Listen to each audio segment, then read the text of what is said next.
Hello students, class 12th maths NCERT chapter 13 probability exercise 13.3 solution. तो आज बच्चों हम 13.3 का सॉल्यूशन करते हैं। 13.3 एक्सरसाइज का सॉल्यूशन करने से पहले जिन बच्चों ने इंट्रोडक्शन वीडियो नहीं की है 13.3 की, वो जरूर करके आए, क्योंकि बेस थ्योरम थोड़ा सा जो 13.1 और 13.2 एक्सरसाइज हो उससे अलग है। क्लियर है? और मैंने कंप्लीट बेस थ्योरम के जितने भी क्वेश्चंस थे जो मैंने इंट्रोडक्शन में करवाए हैं वो सभी किस पे करवाए हैं? 11th क्लास के एक फार्मूले पे। अब कुछ बच्चों की कमेंट आई कि क्या सर 11th क्लास का फार्मूला यूज करेंगे कि हमारे टीचर उसको कैंसिल आउट कर दे रहे हैं क्वेश्चंस को। कोई भी क्रॉस नहीं कर सकता, क्योंकि जब हम वो फार्मूला यूज कर रहे हैं तो एक्चुअली जाके हमारा कौन सा फार्मूला बन रहा है? बेस फॉर्म का ही बन रहा है। वो जो ट्री डायग्राम मैंने बनवाया था उस ट्री डायग्राम से हमें हेल्प मिल रही है। कुछ बच्चों की कमेंट आई कि सर हमारे स्कूल में या ट्यूशन पे कोई ट्री डायग्राम नहीं है, डायरेक्ट करवा रहे हैं। उससे हमें फील नहीं होगा स्टूडेंट्स। उससे जब डायरेक्ट करेंगे तो हमें नॉलेज नहीं हो पाएगी। जब तक हम क्वेश्चन को फील नहीं करेंगे तब तक हम कंसेप्ट को कैचअप नहीं कर पाएंगे। इसलिए पहले क्वेश्चंस को फील करना बहुत ही जरूरी है। इसलिए मैंने कंप्लीट एक्सरसाइज को एक ही ट्रिक से करवा रहा हूँ। कौन सी ट्रिक है वो? 11th क्लास का फार्मूला। हम 11th क्लास का फार्मूला यूज कर रहे हैं, लेकिन एक्चुअली जब वो यूज कर रहे हैं तो क्या आ रहा है? बेस फॉर्म में यूज हो रही है, हमारी बेस फॉर्म का ही फार्मूला बन जा रहा है। इसलिए कोई भी क्रॉस नहीं कर सकता इन क्वेश्चंस को। यूज हम 11th क्लास का फार्मूला कर रहे हैं, और जब लिख रहे हैं तो ऑटोमेटिक कौन सा फार्मूला आ रहा है? हमारा बेस फार्मूला ही यूज हो रहा है। क्लियर है? तो डरने की कोई बात नहीं स्टूडेंट्स, बस क्वेश्चंस को ध्यान से पढ़ते जाओ और आंसर देते जाओ। क्लियर है? तो देखते हैं फर्स्ट क्वेश्चन क्या है। एक स्टूडेंट्स रिस्पॉन्स जरूर दिया करो। बहुत बच्चे बहुत अच्छा रिस्पॉन्स कर रहे हैं कि सर हमें लेक्चर बहुत ही अच्छा लगा। जैसा तुम्हें लेक्चर लगे वैसे ही रिस्पॉन्स जरूर देना है कि हमें क्वेश्चन समझ में आए हैं या नहीं आए। क्लियर है? तो देखते हैं फर्स्ट क्वेश्चन क्या है। An urn contains 5 red and 5 black balls. जो 13.3 एक्सरसाइज है बहुत ही आराम से करेंगे, क्योंकि थोड़ी सी कंफ्यूजन होती है, और बिल्कुल डीप में जाके पढ़ेंगे। क्योंकि अगर एक बार तुम डीप में जाके इस एक्सरसाइज को कर लोगे तो पेपर में कोई भी दिक्कत नहीं आएगी, क्योंकि यहाँ से क्वेश्चन हमेशा पूछा जाता है पेपर में। तो देखते हैं फर्स्ट क्वेश्चन क्या है। An urn contains 5 red and 5 black balls. एक अर्न है जिसमें 5 तो रेड बॉल है और 5 ही क्या है? Black balls. तो मान लेते हैं हमारे पास ये अर्न है, इसके अंदर 5 रेड बॉल्स और 5 ही क्या है? Black balls. 5 black balls. उसके बाद एक प्रोबेबिलिटी के क्वेश्चंस को कंप्लीट रीड करना है स्टार्टिंग में, उसके बाद थोड़े थोड़े टुकड़ों में करना है। क्लियर है? पहले कंप्लीट को रीड करना है, क्योंकि कई बार क्या होता है कि फर्स्ट लाइन का मीनिंग अलग होता है और उसके बाद जो सेकंड लाइन पढ़ते हैं तो कुछ और ही मीनिंग निकलता है उसका। क्लियर है? उसके बाद a ball is drawn at random, its colour is noted and is returned to the urn. Moreover, 2 additional balls of the color drawn and put in the urn, and then a ball is drawn at random. What is the probability that the second ball is red? दोबारा से read करते हैं। An urn contains 5 red and 5 black balls. एक earn के अंदर 5 red balls हैं और 5 ही black balls हैं। A ball is drawn at random. कोई भी एक बॉल निकाली गई, मतलब कोई भी रैंडमली, कोई भी या तो रेड आ सकती है या फिर ब्लैक आ सकती है। It's colour is noted. कोई भी एक बॉल निकाली और उसका कलर नोट कर लिया हमने। अब अर्न में से बॉल निकालेंगे तो रेड आएगी या ब्लैक आएगी, तो उसका हमने क्या कर लिया? कलर नोट कर लिया। And return to the turn urn means अगर रेड निकाली है तो वापस कलर नोट करके वापस किसके अंदर डाल दी गई? अर्न के अंदर। और ब्लैक निकली है तो वापस उसका कलर नोट करके फिर से किसके अंदर डाल दी? अर्न के अंदर। More over 2 additional balls of the colour drone and put in the earn. देखो क्या बोल रखा है। हमने अर्न के अंदर से बॉल निकाली, वो बॉल रेड भी हो सकती है, वो बॉल रेड भी हो सकती है, और वो बॉल ब्लैक भी हो सकती है।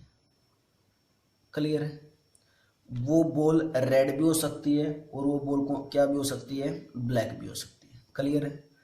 अगर वो बॉल रेड हुई, अगर वो बॉल रेड हुई तो कलर नोट करके वापस अर्न के अंदर डाल दी गई है, और उसके बाद सेम उसी कलर की 2 बॉल और डाली गई है। तो अगर रेड हुई तो जो हमारा अर्न है वो क्या बन जाएगा, क्या बनेगा, अगर रेड हुई तो 2 बॉल्स और डाली गई है, तो बॉल कितनी हो जाएंगी रेड, 7 रेड हो जाएंगी एंड 5 ब्लैक होंगी। क्लियर है। और अगर हमने क्या निकाली, ब्लैक निकाली, मीन्स कलर क्या नोट किया, ब्लैक है। अगर ब्लैक होगी तो वापस ब्लैक डाल दी गई, और उसके बाद 2 बॉल और कैसी डाली गई, ब्लैक डाली गई। तो अब हमारे पास हम क्या बना, 5 रेड बॉल्स होंगी एंड 7 ब्लैक बॉल्स होंगी। क्लियर यहां तक। उसके बाद 2 additional balls of the color drawn are put in the urn and then a ball is drawn at a random। Means दोबारा से हमने फिर से क्या निकाली, बॉल निकाली। अब what is the probability that the second ball is red। तो हमें प्रोबेबिलिटी बतानी है कि जब सेकंड टाइम बॉल निकाली गई तो उसके रेड होने की प्रोबेबिलिटी क्या होगी, रेड होने की प्रोबेबिलिटी क्या होगी। तो हमारे पास जो इवेंट ए है, इवेंट जो ए होगा जिसको हम गिवन इवेंट बोलते थे, वो क्या होगा, second drawn ball is red, second drawn ball is red. Clear है। मीन्स ये सेकंड जो ए इवेंट मानना है, ये क्या है, second drawn ball is red. Means अभी ये इवेंट हुआ नहीं है, इसको होना है, ए इवेंट को भी होना है। क्लियर है। तो ये क्या हमारे पास ए इवेंट की हमें क्या निकालनी है, प्रोबेबिलिटी निकालनी है। अब अगर स्टार्टिंग में अर्न से रेड बॉल निकली हुई होगी तो एक इवेंट इसको भी लेट करेंगे। मान लेते हैं इवन जो इवेंट है वो क्या है, first drawn ball is red, first drawn ball is red. अगर स्टार्टिंग में इस अर्न से हम क्या बॉल निकाली होगी, हमने रेड निकाली होगी, तो उस इवेंट को हमने क्या मान लिया, इवन मान लिया। और रेड निकली होगी तो कलर नोट किया और वापस इसके अंदर डाल के फिर से 2 क्या डाल दिया, हमने रेड बॉल डाल दी। और अगर ब्लैक निकली होगी तो E2 इवेंट हमने लेट कर लिया क्या, कि first drawn ball is black. और अगर ब्लैक निकली होगी तो कलर नोट किया, वापस इसके अंदर डाल दी गई, उसके बाद 2 एक्स्ट्रा और ब्लैक बॉल डाल दी गई। क्लियर है। अगर अब प्रोबेबिलिटी ऑफ इवन, रेड को हमने क्या मानना है, E1, और ब्लैक को हमने क्या मानना है, E2। क्लियर है। तो जब इस अर्न से रेड कलर की प्रोबेबिलिटी निकालेंगे, रेड कलर की प्रोबेबिलिटी निकालने का मीन्स E1 की प्रोबेबिलिटी निकालेंगे। जब प्रोबेबिलिटी ऑफ E1 निकालेंगे रेड बॉल की प्रोबेबिलिटी तो कितनी होगी, 5/10 होगी। कितनी होगी, 5/10। मीन्स 5 2 जा 10 मीन्स कितनी आई, 1/2i। सेम जब प्रोबेबिलिटी निकालेंगे E2 means first drawn ball is black, means black की प्रोबेबिलिटी निकालेंगे, वो भी कितनी आएगी, 5/10 आएगी। 5/10 मीन्स 5 2 जा 10 कितनी आई, 1/2i। क्लियर यहां तक। उसके बाद अब हमें प्रोबेबिलिटी किसकी निकालनी है, ए की, second drawn ball is red की। तो प्रोबेबिलिटी ऑफ जब ए निकालेंगे मीन्स सेकंड टाइम जब इनके अंदर बॉल डाल दी गई, जब बॉल इनके अंदर डाल दी गई एक्स्ट्रा 2 एक्स्ट्रा बॉल डाल दी गई, तो तब probability means second time red ball निकालने की प्रोबेबिलिटी क्या होगी, यही पूछ रखा है। क्लियर है। तो सबसे पहले जब प्रोबेबिलिटी ऑफ ए निकालेंगे तो या तो इवेंट ई चूज किया होगा या इवेंट E2 चूज किया गया होगा। क्लियर है। मान लिया स्टार्टिंग में कौन सा इवेंट चूज किया, E1 किया, probability of E1, probability of E1। और अगर इवेंट E चूज किया गया है तो फिर यहां से रेड बॉल निकालने की प्रोबेबिलिटी देखेंगे, यहां से रेड बॉल निकालने की प्रोबेबिलिटी। और वो रेड बॉल निकालने की प्रोबेबिलिटी कैसे लिखी जाएगी, probability of A/E1। Means even event के अंदर से रेड बॉल की प्रोबेबिलिटी प्लस या फिर E2 इवेंट चूज किया गया होगा, probability of E2 into probability of A/E2। Means E2 event से रेड बॉल निकालने की प्रोबेबिलिटी। क्लियर है। प्रोबेबिलिटी ऑफ E1 कितना है, 1/2 into probability of A by one means even event से रेड बॉल निकालेंगे, प्रोबेबिलिटी क्या होगी 7/12 प्लस प्रोबेबिलिटी ऑफ E2 कितनी है 1/2 into probability of A/2 means E2 event से रेड बॉल निकालने की प्रोबेबिलिटी क्या होगी 5/12 होगी। क्लियर यहाँ तक। उसके बाद मल्टीप्लाई क्या कितना है ये 7/24 प्लस 5/24 24 एलसीएम 7 + 5 12 2 जा 24 मीन्स 1/2। तो प्रोबेबिलिटी ऑफ ए कितना आया हमारे पास 1/2 आया। प्रोबेबिलिटी ऑफ ए कितना आया 1/2। क्लियर है। तो students pause the video, note it down. देखते हैं स्टूडेंट्स सेकंड क्वेश्चन। देखो बच्चों टाइम जरूर लगेगा क्वेश्चंस में, क्योंकि हर क्वेश्चंस को फिल करते हुए चलेंगे। ऐसे नहीं कि ऊपर ऊपर जाना है, हर क्वेश्चन को फिल करोगे तभी ये क्वेश्चंस होंगे अच्छे से। देखते हैं सेकंड क्वेश्चन क्या है। A bag contains 4 red and 4 black balls. Another bag contains 2 red and 6 black balls. One of the 2 bags is selected at random and a ball is drawn from the bag which is found to be red. Find the probability that the ball is drawn from the first bag. Means हमें 2 bag दिए गए, जो first bag है उसमें 4 red balls हैं और 4 क्या है ब्लैक बॉल्स हैं। तो हमने मान लेते हैं ये फर्स्ट बैग है और इसमें 4 रेड बॉल्स हैं और 4 ही क्या है black balls, black balls. Clear है। एक बैग सेकंड है, ये बैग क्या हमारे पास है बैग फर्स्ट। एक बैग सेकंड है और सेकंड बैग में क्या हमारे पास 2 red balls and 6 black balls. Clear है। One of the 2 bags is selected at random means दोनों में से कोई एक बैग सिलेक्ट किया गया होगा, अगर बैग फर्स्ट सेलेक्ट किया होगा तो उसकी प्रोबेबिलिटी क्या होगी। मान लेते हैं बैग फर्स्ट क्या है E1 और बैग सेकंड क्या है E2। तो जब बैग फर्स्ट सेलेक्ट करने की प्रोबेबिलिटी क्या होगी 1/2 होगी और bag E2 means second bag select करने की प्रोबेबिलिटी भी क्या होगी 1/2 आई होगी। क्लियर यहाँ तक। उसके बाद या तो बैग फर्स्ट सेलेक्ट किया होगा या बैग सेकंड सेलेक्ट किया होगा। One of the 2 bags is selected at random and a ball is drawn from the bag which is to be red. Means जब जो भी बैग या तो बैग फर्स्ट सेलेक्ट किया या सेकंड किया है और सेलेक्ट करने के बाद उसमें से क्या निकाली गई है रेड बॉल निकाली गई है। तो find the probability that the ball is drawn from the bag first. तो फर्स्ट बैग से रेड बॉल निकलने की प्रोबेबिलिटी क्या होगी। क्लियर है। तो E1 E2 इवेंट हमने क्या माना है बैग फर्स्ट और बैग सेकंड। तो लेट E1 क्या हमारे पास E1 इवेंट क्या होगा टू सेलेक्ट बैग फर्स्ट और E2 इवेंट हमने क्या माना है टू सेलेक्ट बैग सेकंड। और उसके बाद एक ए इवेंट है, वो ए इवेंट क्या है ए इवेंट क्या हमारे पास ड्रोन बॉल इज रेड। ये क्या हमें गिवन इवेंट है। क्लियर।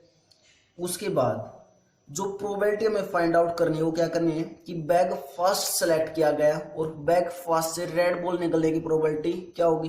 तो क्या है हमारे पास प्रोबेबिलिटी ऑफ E1/A है।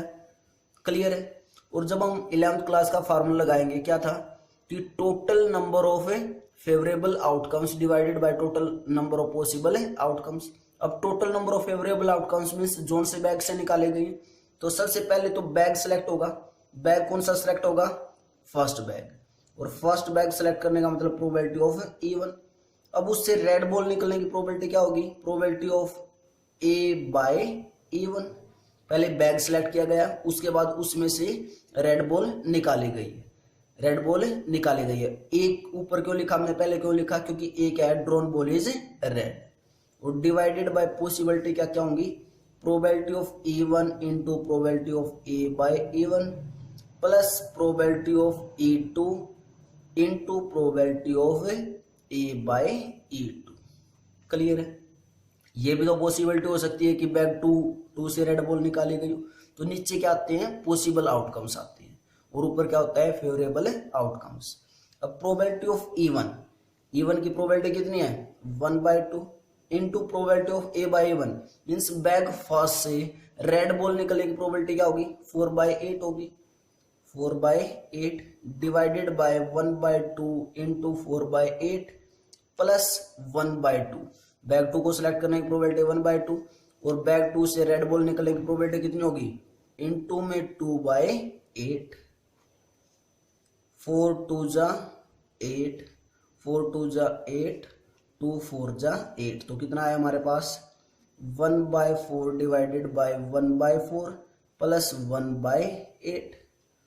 उसके बाद 1/4 डिवाइडेड बाय 8 एलसीएम, 4 2 जा 8 मीन्स 2 प्लस 1, तो कितना है ये 1/4 डिवाइडेड बाय 3/8, 4 2 जा 8 मीन्स कितना हमारे पास 2/3। तो हमारे पास probability of E1 by A कितनी आ गई, 2/3। Clear students, pause the video, note it down. Third question देखते हैं स्टूडेंट्स क्या है। Of the students in a college it is known that 60% reside in hostel and 40% are day scholars. Means जो 60% student हैं, total जितने भी students college में, उसका 60% जो है वो स्टूडेंट्स का है हॉस्टल में है, और 40% जो स्टूडेंट्स हैं वो क्या है, day scholars. Day scholars means होता है कि हॉस्टल में नहीं रहते। नोट रिसाइडिंग इन हॉस्टल लिख रखा है। Previous year result report that 30% of all student who reside in hostel attain A grade and 20% of day scholars attain A grade in their annual examination. At the end of the year, one student is chosen at random from the college and he has an A grade. What is the probability that the student is a hosteler? तो क्या दे रखा हमें, total student है जितने college के, उसमें से 60% तो हॉस्टल में रहते हैं और 40% क्या है, डे स्कॉलर्स हैं। अब प्रीवियस ईयर के रिजल्ट की रिपोर्ट है और उसमें क्या बोल रखा है कि जितने हॉस्टल में रहते हैं उसके 30% बच्चों को क्या आती है, A ग्रेड, और जितने डे स्कॉलर है उसके 20% बच्चों को क्या मिलती है, A ग्रेड मिलती है। तो eight the end of year means year के लास्ट में, one student is chosen at random, कोई भी एक स्टूडेंट चूज किया गया from the college and he has N A grade. College में से कोई भी एक स्टूडेंट चूज किया गया, लेकिन इतना हमें पता है कि उसको क्या मिलती है, A ग्रेड मिलती है। What is the probability that the student is a hosteller, तो उस A ग्रेड, जिस बच्चों को A ग्रेड मिली है, जो चूज किया गया है, उसके हॉस्टलर होने की प्रोबेबिलिटी क्या है, ये हमें फाइंड आउट करनी है। तो देखते हैं स्टूडेंट्स, ऐसे क्वेश्चंस में जो परसेंटेज के क्वेश्चन होते हैं उसमें अगर हम परसेंटेज में ही करेंगे तो फील नहीं हो पाएगा, इसलिए मैं इसको परसेंटेज में ना करवाने की बजाय परसेंटेज को चेंज कर रहा हूँ। तो मैंने मान लिए कि जो टोटल नंबर ऑफ स्टूडेंट है वो कितने हैं, 100 है कॉलेज में। Total number of students, total number of student in college, college में कितने टोटल नंबर ऑफ स्टूडेंट्स हैं, 100। क्लियर है। अब स्टूडेंट्स टोटल 100 है, ये हमने ले लिए स्टूडेंट्स 100। अब 100 में से 60% क्या बोल रखा है कि कैसे हैं, हॉस्टलर है, और 40% क्या बोल रखे हैं कि डे स्कॉलर है। क्लियर है। 60% क्या है, हॉस्टलर टोटल स्टूडेंट्स में से, और 40% क्या बोल रखे हैं, डे स्कॉलर्स। अब अगर 60% निकालेंगे 100 का तो कितना आएगा, ये 60 बच्चे आ जाएंगे, कितना आएगा 60 आएगा, मीन्स ये हो गए 60 स्टूडेंट्स। और यहाँ पे 40 स्टूडेंट्स क्या है, डे स्कॉलर है। क्लियर है इतना। हॉस्टलर को हमने मान लिया E1 इवेंट और डे स्कॉलर्स को मान लिया E2 इवेंट। क्लियर यहाँ तक। तो जब प्रोबेबिलिटी ऑफ E1 निकालेंगे तो number of students divided by total number of students, और जब E2 निकालेंगे तो number of students divided by total number of students. तो प्रोबेबिलिटी ऑफ E2 क्या है हमारे पास 40/100 मीन्स कितना आया 0.4, और प्रोबेबिलिटी ऑफ E1 निकालेंगे तो वो आए हमारे पास है 60/100 मीन्स 0.6। क्लियर यहां तक। उसके बाद बोल रखा है कि previous year result report that 30% of all students who reside in hostel attain A grade. Means पिछले साल की रिपोर्ट से जो बच्चे हॉस्टल में रहते हैं उसका 30% क्या मिलती है, ए ग्रेड मिलती है। मीन्स टोटल कितने थे 60 स्टूडेंट्स, उसका 30% निकालेंगे मीन्स 30/100, 00 से 00 कैंसिल आउट, मीन्स 18 स्टूडेंट्स को क्या मिलती है, ए ग्रेड मिलती है। 18 स्टूडेंट्स को क्या मिलती है, ए ग्रेड। क्लियर है। उसके बाद 20% of day scholars attain A grade in their annual examination. और जो डे स्कॉलर्स हैं उसके जो स्टूडेंट्स कितने हैं 40 हैं, उन 40 स्टूडेंट्स में से 20% स्टूडेंट्स को क्या मिलती है, ए ग्रेड। 00 से 00 कैंसिल आउट मीन्स कितनों को मिलती है, 8 स्टूडेंट्स को ए ग्रेड मिलती है। क्लियर स्टूडेंट यहां तक। उसके बाद क्या निकालना हमें, at the end of year 1 student is chosen at random from the college and he has an A grade. Means कोई भी एक स्टूडेंट चूज किया गया, कहां से, कॉलेज में से, और जो स्टूडेंट चूज किया गया उसको क्या मिलती है, ए ग्रेड मिलती है। अब ए ग्रेड वाले स्टूडेंट 18 है यहाँ पे जो हॉस्टलर में, और जो डे स्कॉलर्स हैं उसमें कितने हैं 8 है। तो इनमें से ही कोई ना कोई स्टूडेंट होगा। तो हमने ए इवेंट लेट कर लिया, एक ए इवेंट लेट कर लिया क्या, कि chosen student is of A grade. Means जो स्टूडेंट्स चूज किया गया उसको क्या मिली है, ए ग्रेड मिली है। और E1 इवेंट किसको लेट किया है, हॉस्टलर को। तो E1 मीन्स जो हॉस्टल में रहता है, तो E1 इवेंट क्या है, students live in hostel, students live in hostel. और E2 इवेंट क्या है, students is day scholar, student is day scholars. Clear इतना। उसके बाद what is the probability that the student is an hosteller. Means student की hosteller होने की probability क्या है। मीन्स E1 इवेंट पूछ रखा है, मीन्स क्या पूछा हमसे, प्रोबेबिलिटी ऑफ E1 बाय ए पूछा। और जब इसको यूज करेंगे कैसे आएगा, पहले तो वो हॉस्टलर होगा। अब हॉस्टलर में से ए ग्रेड आने वाले स्टूडेंट्स होंगे, means probability of A by E1 होगा। उसके बाद नीचे टोटल पॉसिबल आउटकम्स आएंगे, तो probability of E1 plus probability of A by E1 plus probability of E2 और into probability of A by E2। देखो हमने सेम 11th क्लास का ही फार्मूला यूज किया है, total number of favourable outcomes divided by total number of possible outcomes. लेकिन जब वो use करें तो ये कौन सा फार्मूला, किस चीज का आ रहा है फार्मूला, बेस थ्योरम का आ रहा है। क्लियर है। उसके बाद अब हम प्रोबेबिलिटी ऑफ E1 हमारे पास आ चुकी है, प्रोबेबिलिटी ऑफ E2 हमारे पास आ चुकी है, probability of A by E1 निकाल लेते हैं। Probability of A by E1 निकाल लेते हैं और उसके बाद probability of A by E2 निकाल लेते हैं। अगर ये दो टर्म्स और हमें मिल गई तो हमारा क्वेश्चन कंप्लीट हो जाएगा। देखते हैं probability of A by E1 कैसे निकलेगी। प्रोबेबिलिटी ऑफ E1 बाय ए तो क्लियर है ना सभी को, क्या है ये, कि हमने जो स्टूडेंट्स चूज किया है, जो स्टूडेंट्स हमने चूज किया है उसकी एक तो ए ग्रेड हो और वो क्या हो, ओस्टलर हो, वो प्रोबेबिलिटी निकालनी है हमें। क्लियर है। अब probability of A by A one, A by A one. अब देखो जब प्रोबेबिलिटी ऑफ ए वन निकाली हमने, तो ये तो क्या थे, टोटल नंबर ऑफ स्टूडेंट्स थे, मीन्स जो हॉस्टल में रहते हैं। तो हमने प्रोबेबिलिटी कैसे निकाली, 60/100। अब जब 18 क्या है, ए ग्रेड स्टूडेंट्स, तो हम डायरेक्ट यहाँ से ये तो नहीं बोल सकते probability of A by A one 18 student आ गए, क्योंकि ये तो क्या है, नंबर ऑफ स्टूडेंट्स है जिनको ए ग्रेड मिली है। क्लियर है। तो फिल करने के लिए हम इस फार्मूले को ओपन करते हैं। कैसे ओपन होता था ये, probability of A intersection A one divided by probability of A one. Clear है, बोलो जल्दी।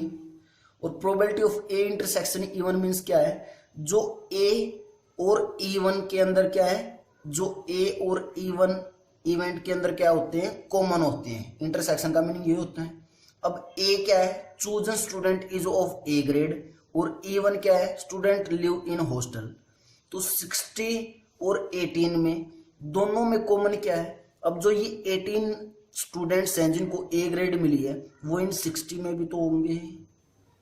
क्लियर है, वो इन्हें 60 में भी होंगे। तो दोनों में कॉमन क्या हुए, 18 हुए। तो क्या आया, probability of A intersection E one आ गया हमारे पास 18/100, क्योंकि टोटल नंबर ऑफ स्टूडेंट्स कितने थे, 100 थे। Same probability of E one कितना है, प्रोबेबिलिटी ऑफ ई वन 60/100, 60/100। 100 से 100 कैंसिल आउट, कितना आया, 18/60। क्लियर है। ये कैंसिल आउट करेंगे, 6 से 6 0, और या 6 3 जा 18, मीन्स कितना आई प्रोबेबिलिटी 0.3। 0.3 प्रोबेबिलिटी किसकी आ गई, probability of A by A one की। क्लियर स्टूडेंट्स, फिल करना हमें। उसके बाद probability of A by A two, same probability of A intersection A two divided by probability of A two. तो probability of A intersection A two, A हमारे पास ये जिन बच्चों को ए ग्रेड मिली है, कितने स्टूडेंट है ऐसे, 8 स्टूडेंट। और जो ये 8 स्टूडेंट हैं ये इस 40 से ही तो निकले हैं, मीन्स इस 40 में और इस 8 में कॉमन, दोनों में क्या है, 8 स्टूडेंट कॉमन है। तो कितना आया, 8/100 divided by probability of E2 कितना है, 40/100। 100 से 100 कैंसिल आउट, मीन्स 8/40। 4 1 जा 4 और 0, 4 2 जा 8, मीन्स प्रोबेबिलिटी क्या आई, 0.2, probability of A by A two. Clear है। अब कुछ नहीं बचा, बस वैल्यू पुट करनी है। क्या हमारे पास प्रोबेबिलिटी ऑफ ए वन कितना आया था, 0.6 into probability of A by two, A by A one 0.3 divided by 0.6 into 0.3 plus 0.4 into 0.2, कितना है हमारे पास 0.18 और 0.18 प्लस 0.08। क्लियर है। 0.18 divided by 8 plus 8 16, 1 carry means 2 और ये 0.0।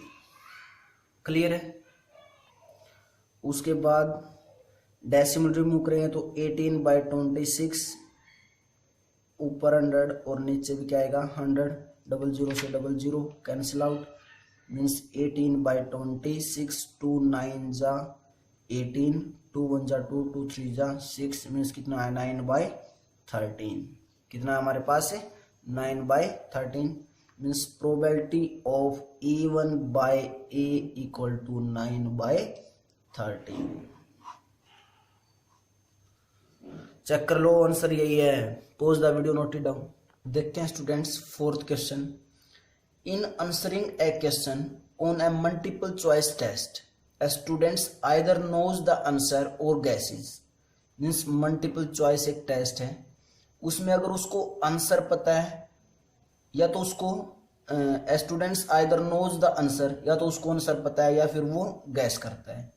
Late 3/4 be the probability that he knows the answer. अगर जो अगर उसको आंसर पता है तो उसकी प्रोबेबिलिटी कितनी है 3/4, और गैस करने की प्रोबेबिलिटी कितनी है 1/4. 1/4 be the probability that he guesses.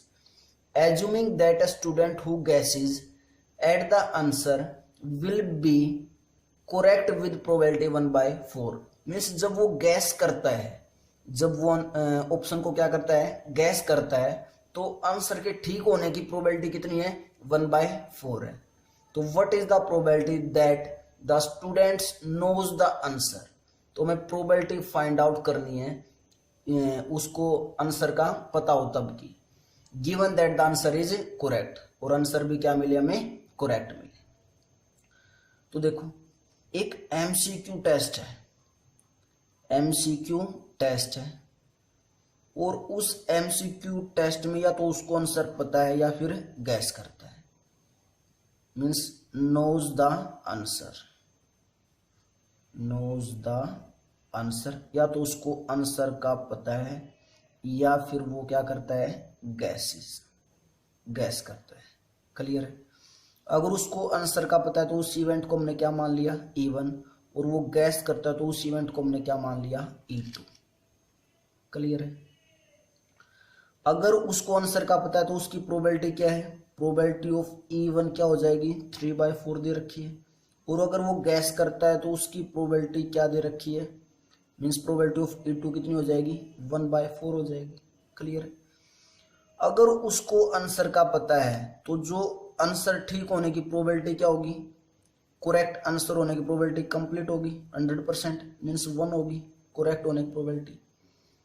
अगर वो गैस करता है कि ये ऑप्शन है तो इट मीन्स करेक्ट आंसर होने की प्रोबेबिलिटी कितनी होती है, 1/4 गिवन दे रखा है.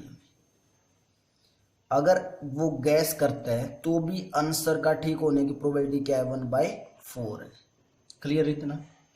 अब what is the probability that the student knows the answer, means जो ए इवेंट होगा, ए इवेंट क्या हमारे पास है, आंसर्ड करेक्टली, आंसर्ड करेक्टली.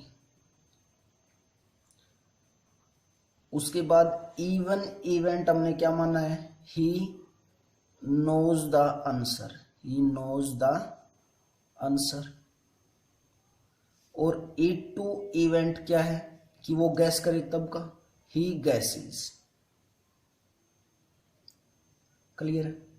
तो what is the probability that the student knows the answer, means E1 की प्रोबेबिलिटी निकालनी है. क्या निकालना हमें, प्रोबेबिलिटी ऑफ E1 बाय ए निकालना है. मीन्स क्या, probability of E1 into probability of A by E1 divided by probability of E1 into probability of A by E1 और plus probability of E2 into probability of A by E2. Total number of favorable cases divided by total number of possible outcomes. Probability of E1, probability of E1 means E1 event, और E1 event हम क्या मान के आए हैं, knows the answer, knows the answer. तो E1 के होने की प्रोबेबिलिटी कितनी है, 3/4 है, इनटू अब probability of A by E1. A by E1 means क्या है, E1 इवेंट के अंदर, E1 इवेंट के अंदर A क्या था कि आंसर करेक्ट होने की प्रोबेबिलिटी, मीन्स E1 इवेंट के अंदर A होने, आंसर को ठीक होने की प्रोबेबिलिटी क्या है, 1 है. तो इनटू 1. सेम नीचे 3/4 into 1 plus probability of E2 means E2 event में, E2 इवेंट की प्रोबेबिलिटी 1/4, और E2 इवेंट के अंदर आंसर के ठीक होने की प्रोबेबिलिटी क्या है, 1/4 है. जब वो गैस करता है तो भी आंसर ठीक होने की प्रोबेबिलिटी क्या है, 1/4. तो इनटू में 1/4. तो कितना है हमारे पास, 3/4 डिवाइडेड बाय 3/4 और plus 1/16. That implies 3/4 divided by 16 LCM क्या है, उसके बाद 4 4 जा 16 मीन्स 4 3 जा 12 प्लस 1 मीन्स कितना है, 3/4 और इनटू में 16/13. 4 4 जा 16 मीन्स 4 3 जा 12, 12/13 मीन्स कितना आंसर हमारे पास, probability of E1 by A equal to 12/13. 12/13. I think तुम्हें बहुत प्रॉपर वैसे अब फील होना स्टार्ट हो गया होगा क्वेश्चंस में कि हम क्या कर रहे हैं। क्लियर है? रिस्पॉन्स जरूर देना है। Pause the video, note it down students. पहले क्वेश्चन नंबर 13 और 14 कर लेते हैं MCQ, उसके बाद जो बच्चे क्वेश्चन वो करेंगे। क्या है 13 number question? Probability that A speaks truth is 4/5. A coin is tossed. A reports that a head appears. The probability that actually there was head is A option 4/5, B option 1/2, C option 1/5, D option 2/5. Means A speaks truth is 4/5.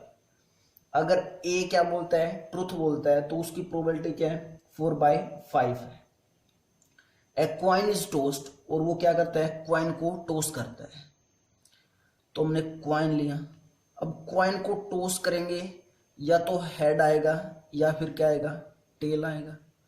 Coin को toast किया, या तो head आएगा या फिर क्या आएगा? Tell आएगा। क्लियर है? उसके बाद प्रोबेबिलिटी दे रखी है हमें कि अगर वो ट्रूथ बोलता है, मीन्स अगर वो सच बोलता है, तो उसकी प्रोबेबिलिटी कितनी है? 4/5 है। अगर वो फॉल्स मीन्स झूठ बोलता है, तो उसकी प्रोबेबिलिटी कितनी होगी? 1/5 होगा। स्पीक्स फॉल्स, अगर वो झूठ बोलता है तो उसकी प्रोबेबिलिटी कितनी है? 1/5, और वो सच्चाई बोलता है तो कितनी प्रोबेबिलिटी? 4/5। एक क्वाइन को टॉस किया गया, या तो हेड आएगा या टेल आएगा। हेड आने को मान लिया हमने इवेंट E1 है, और टेल आने को मान लिया हमने इवेंट E2 है। क्लियर है? तो एक क्वाइन को टॉस करेंगे, हेड आएगा या टेल आएगा, तो it means probability of E1, head आने की प्रोबेबिलिटी कितनी होगी? 1/2 होगी, और टेल आने की प्रोबेबिलिटी कितनी होगी? वो भी 1/2 होगी। अब हेड आया है, या तो उसने बताया होगा कि हेड आया, या फिर उसने बोला होगा कि टेल आया। अगर उसने हेड आया था और हेड ही बताया, इट मीन्स उसने क्या बोले? सच बोला वो, और सच बोला तो उसकी प्रोबेबिलिटी क्या है? 4/5। तो क्या होगी इसकी प्रोबेबिलिटी? 4/5 होगी। और अगर हेड आया था और उसने टेल बताया, तो इट मीन्स उसने झूठ बोले, और झूठ बोलने की प्रोबेबिलिटी 1/5। सेम ऐसे ही यहाँ पे टेल आया था, या तो उसने एड बताया होगा या उसने टेल बताया होगा। अगर उसने एड बताया, टेल आया था और उसने हेड बताया, इट मीन्स वो क्या बोल रहा है? झूठ, और झूठ बोलने की प्रोबेबिलिटी कितनी है? 1/5। टेल आया था और टेल ही बताया, इट मीन्स वो सच्चाई बोल रहा है, तो उसकी प्रोबेबिलिटी क्या होगी? 4/5 होगी। क्लियर है? अब E1 इवेंट हमने किसको मानना है? हेड को, और E2 इवेंट किसको मानना है? टेल को। तो late E1 actually head appear, और जो E2 इवेंट होगा वो क्या होगा? E2 equal to actually tail appear, अब ए इवेंट जिसको हम गिवन इवेंट बोलते थे, वो ए इवेंट क्या बोल रखा है कि जो ए रिपोर्ट्स करता है वो किसकी करता है? हेड की करता है। तो ए रिपोर्ट्स दैट हेड अपीयर्स, उसने बताया कि क्या आया है? हेड आया है। क्लियर है? तो find the probability that actually there was head, तो हमें हेड निकालने की, एक्चुअली हेड आया था या नहीं आया था उसकी प्रोबेबिलिटी निकालनी, हेड आने की प्रोबेबिलिटी निकालनी। क्लियर है? तो हेड आने की प्रोबेबिलिटी निकालनी, तो प्रोबेबिलिटी ऑफ हेड किस में आता है? इवेंट ई में। तो E1/A मीन्स क्या बनेगा formula? Probability of E1 into probability of A/E1 divided by total number of possible outcomes, means probability of E1 into probability of A/E1 plus probability of E2 into probability of A/E2। Clear है? Probability of E1 कितनी है? 1/2 into probability of A/E1 means E1 event के अंदर ए क्या है? Actually head appears.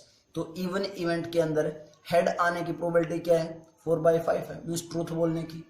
तो into में 4/5 divided by 1/2 into 4/5 plus 1/2 into probability of A/2 means E2 event के अंदर हेड आने की प्रोबेबिलिटी 1/5 इंटू में 1/5 कितना आई 4/10 डिवाइडेड बाय 4/10 प्लस 1/10 मीन्स कितना आया 4/10 डिवाइडेड बाय 5/10 10 से 10 कैंसिल आउट कितना आया 4/5 मीन्स प्रोबेबिलिटी ऑफ A1/A क्या है हमारे पास है 4/5 चेक कर लो यही होगा आंसर मीन्स ऑप्शन कौन सा आया फर्स्ट ऑप्शन क्लियर है pause the video note it down 14 question देखते हैं क्या है if A and B are two events such that A contained in B हमें A और B दो इवेंट्स दिए गए A एंड B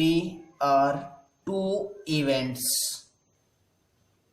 उसके बाद कि A कंटेन्ड है किसके अंदर B के अंदर मीन्स A में जो A कंटेन्ड इन B होने का मतलब क्या है कि A में जितने भी एलिमेंट्स होंगे वो किस में होंगे B में होंगे अगर इस A सेट में 10 एलिमेंट्स है तो वो 10 किस में भी होंगे B में भी होंगे क्योंकि B क्या है यहाँ पे बड़ा सेट और A क्या है छोटा सेट इवेंट्स को हम सेट भी बोल सकते हैं और A और B जो ये इवेंट्स हैं इसके अंदर जो एलिमेंट्स हैं वो कहाँ से आए होंगे सैंपल स्पेस से ही आए होंगे कहाँ से आए होंगे वो सैंपल स्पेस से ही आए होंगे and probability of B is not equal to 0 और जो प्रोबेबिलिटी ऑफ B है वो क्या है नॉन जीरो मीन्स जीरो नहीं होगी then which of the following is correct तो मैं ऑप्शंस बताने की कौन सा ठीक होगा फर्स्ट ऑप्शन क्या है फर्स्ट ऑप्शन चेक करते हैं पहले फर्स्ट ऑप्शन दे रखा है कि प्रोबेबिलिटी ऑफ A/B इक्वल होगी probability of B divided by probability of A ये चेक करना हमें चेक इट तो प्रोबेबिलिटी ऑफ A/B किसके इक्वल आ जाए probability of B by left hand side लेके चलते हैं प्रोबेबिलिटी ऑफ A/B फार्मूला क्या होगा probability of A intersection B divided by probability of B होगा क्लियर है अब A इंटरसेक्शन B मीन्स जो कॉमन एलिमेंट्स होंगे वही आते हैं इंटरसेक्शन में और A इंटरसेक्शन B करने का मतलब क्या है A कंटेंट किस में है B में तो जब इन दोनों का इंटरसेक्शन करेंगे तो B में भी वो एलिमेंट्स है जो A में है लेकिन B में जो एलिमेंट्स हैं वो A के तो होंगे ही होंगे साथ में B में कुछ एक्स्ट्रा भी तो हो सकते हैं तो जब दोनों का इंटरसेक्शन करेंगे तो इंटरसेक्शन में तो क्या आएगा प्रोबेबिलिटी ऑफ A आएगा divided by probability of B it means ये दोनों टर्म्स इक्वल है नहीं है तो first option is neglect clear है सेकंड ऑप्शन क्या है सेकंड ऑप्शन हमारे पास कि probability of A/B less than probability of A होगा या फिर सी ऑप्शन है कि probability of A/B greater than equal to probability of A होगा या फिर डी ऑप्शन है क्या कि नन ऑफ दीज इनमें से कोई भी नहीं बी और सी ऑप्शन देखते हैं इनइक्वालिटीज वाले देखो मैंने लिखा probability of A/B probability of A/B जब प्रोबेबिलिटी ऑफ A/B निकालेंगे तो हम इसको ऐसे भी लिख सकते हैं कि number of elements in set A intersection B divided by number of elements in set B लिख सकते हैं और A इंटरसेक्शन B क्या था अभी बताया था क्या आएगा A इंटरसेक्शन B A आएगा मीन्स इसकी प्रोबेबिलिटी क्या आई number of elements in set A divided by number of elements in set B clear है उसके बाद अगर मैं probability of A means A set की प्रोबेबिलिटी निकालूं तो कैसे निकलेगी number of elements in set A divided by number of elements in sample space check करो किसी भी इवेंट की जब प्रोबेबिलिटी निकालते हैं सिंगल इवेंट की तो कैसे निकलती है total number of favourable outcomes divided by total number of possible outcomes और पॉसिबल आउटकम्स किसके अंदर होंगी सैंपल स्पेस के अंदर होंगी तो क्या आई प्रोबेबिलिटी ऑफ ए क्या है equal to number of elements in A divided by number of elements in sample space अब इन दोनों को इक्वेट करवाओ न्यूमरेटर में सेम है number of elements in A number of elements in A denominator में number of elements in B और number of elements in sample space अब सैंपल स्पेस का ही तो सबसेट होगा बी सैंपल स्पेस का ही तो सब सेट होगा बी, या तो बी में जो एलिमेंट्स होंगे सैंपल स्पेस के इक्वल होंगे, या फिर बी सेट में जो एलिमेंट्स होंगे या बी इवेंट्स में जो एलिमेंट्स होंगे वो सैंपल स्पेस से कम ही तो होंगे, सैंपल स्पेस से ज्यादा तो हो नहीं सकते। क्लियर है? तो क्या मैं इन दोनों को इक्वेट करवा के लिख सकता हूं कि number of elements in set A divided by number of elements in sample space greater than equal to number of elements in set A divided number of elements in set B greater than equal to number of elements in set A divided by number of elements in sample space। Numerator same है दोनों का, नीचे क्या number of elements in set B, number of elements in sample space, जिसका denominator जितना छोटा वो number उतना ही बड़ा। तो इसमें number of elements in set B या तो इक्वल होंगे, सैंपल स्पेस के इक्वल हो जाएंगे इसमें, या फिर सैंपल स्पेस से क्या होंगे, कम ही होंगे। और जब कम होंगे तो क्या हो जाएगा, ग्रेटर हो जाएगी ये वैल्यू। और जब दोनों में इक्वल हो जाएंगे, नीचे डिनोमिनेटर की वैल्यू इक्वल हो जाएगी तो क्या हो जाएगा, इक्वल का सिंबल आ जाएगा। और N A divided by N B किसके इक्वल है, probability of A by B के इक्वल है। Greater than equal to N A by N S किसके इक्वल है, प्रोबेबिलिटी ऑफ ए के इक्वल है। और ये ऑप्शन क्या है हमारा करेक्ट, मीन्स ऑप्शन कौन सा हुआ, सी ऑप्शन। Clear students? तो क्वेश्चन बहुत ही प्रॉपर वे से करने हैं और एक कमेंट जरूर किया करो कि कैसा तुम्हें लेक्चर लगा। Students pause the video, note it down.